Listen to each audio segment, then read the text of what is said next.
gusto mo ng hustisya, Bongbong Marcos, ipakulong mo yung pamilya mo. Unahin mong ipakulong yung nanay mo. Yung nanay mong si Imelda Marcos na convicted sa maraming mga kaso. Di ba? Ipinaaresto ng Sandigan Bayan 5th Division si dating First Lady at ngayon Ilocos Norte Representative Imelda Marcos. Ito'y matapos siyang katulang guilty ng anti-graft court sa 7 kasong katiwalian. Kaugnay ito sa kanyang interes sa ilang Swiss-based foundation noong termino niya bilang Minister of Human Settlements at interim member of Congress.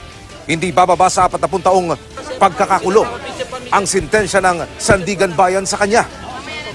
Ang Malacanang nirerespeto raw ang desisyon ng Sandigan Bayan.